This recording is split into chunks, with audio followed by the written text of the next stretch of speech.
Good morning, everybody. Happy Tuesday. Welcome back. After listening to that special report, President Biden speaking from Poland. It is a busy day here in Utah. We're waiting for that storm to come in. Flurries already in Big Cottonwood Canyon. That big storm hitting the mountains is expected to hit the roads here at 3. A little sooner than Thomas thought. So look at that, Bree. Yeah. Like you are driving back up the canyon. I might be staying here today. So I be was just safe. gonna say. Scoot over, ladies. I'm coming to your house. So maybe now is the right time to go home or not leave your house at this point.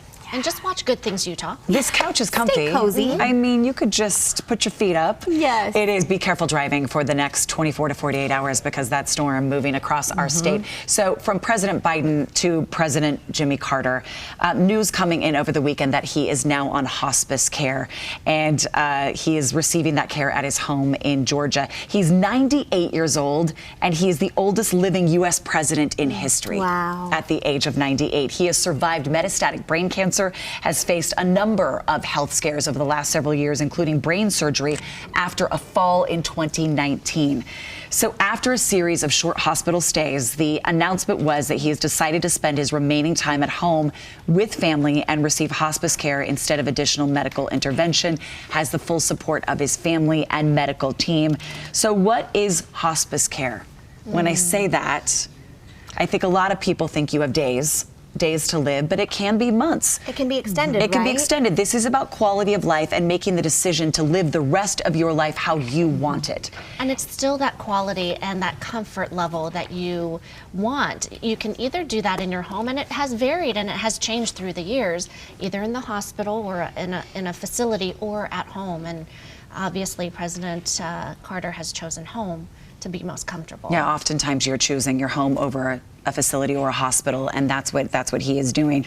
So who provides it? I mean, it is a team of physicians and nurses and home health aides, and they're not just there now for the patient, but they're also there for the family, because this is a tough transition. When my dad passed away from cancer, he had hospice come to our home, and I mean, I can't believe that's been over 20 years ago, but I remember feeling like there were people that cared for us as much as they cared for him, because you're all going through this big transition together and deciding the quality of his life for the last however weeks. We had about 7 or 8 weeks of hospice, but I needed them as much as he did. And you probably became close to those people, yes, right? Absolutely. So family of President Carter at his side, we're understanding, but yes, now home and receiving hospice care.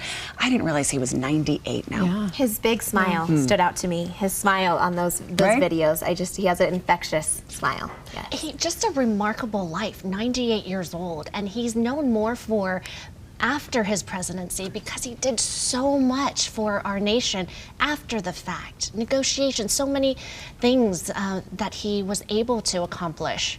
And the reminder of hospice also is to talk to your family members to make sure you have that set in place and how you want to live your life when that point comes. And what a job. I've experienced that firsthand too with an uncle who chose to come home, and we all gathered around for those remaining few weeks, and I think what a job that they do every day to go through that and to see that and to be there for the patients and for the family. A very it's a special big person. deal, and It's very interesting. important. You don't think any of these presidents will be gone, right? You hear that news and it almost feels shocking, even though he's 98, the oldest living U.S. president.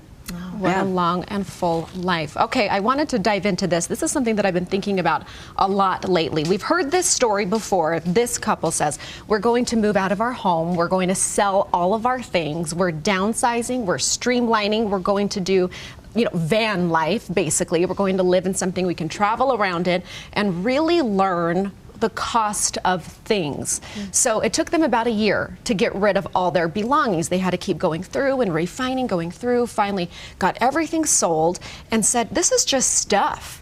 Do we even need any of this stuff? So for that year, everything that they did need to purchase, they said it had to be very intentional. It had to have a purpose. It had to serve a function. Will it be something to keep us warm? Is it something we need in our van? So they've been at this now for 4 years and say they've never been participating and more engaged in their actual lives. Why do I think this is something that you would do?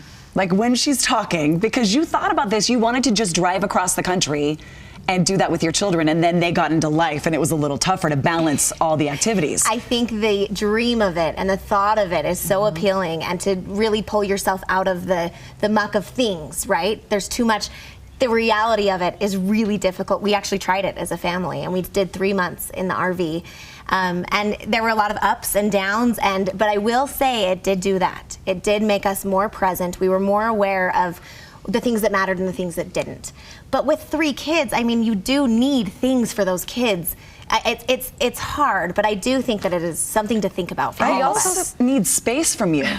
That's the thing, And too. there's not enough. So for that, we would go outside. He said that it changed his relationship with money, though. How sometimes we just buy something, we order an Amazon package to just have that instant gratification, to be then happy, and think that twice about changed. it. So my question for you is, how do you capture those moments? Do you continue that method once you go back to real life, or you slip back? We slip back, but I do think there's things that I learned that I do love about having our things at home. But I do try and do some more minimal. We're minimalist if we can be. One thing that we did promise ourselves is that we'll do something new every single day. Have I been great at that? No. But on our travels, we were always in a new place, experiencing a new food, a new ice cream, a new something, a new trail, and that kept us alive and connection. It was really special, and I think that's something that we don't do as much, but we can. Right? I think there's times in your life you could do that more easily than others. Even Marie Kondo now has children and says, I'm not as much of a minimalist, Yes. right, as I used to be, because you can't. Well, Izzy just said to me the other day, why are you throwing away my marker? And I said, honey, we have too much stuff in the house. We need to start throwing away things, and that's really hard for her to wrap her mind around. She wants everything, right? But I think it's important to teach your kids, it's okay, let's let go of things. They're just possessions, and what isn't here matters most. And us That's the connecting. biggest lesson. Kate used to call it my special, but then everything was special. That's Izzy. Like, don't touch my special. And have does she to take her discern. special specials everywhere? Because there's a backpack going everywhere with us. Oh, yeah. I can't tell you how many shoe boxes Charlie has of specials. They They're sold everywhere. all their specials. We got to downsize. They did it. All right.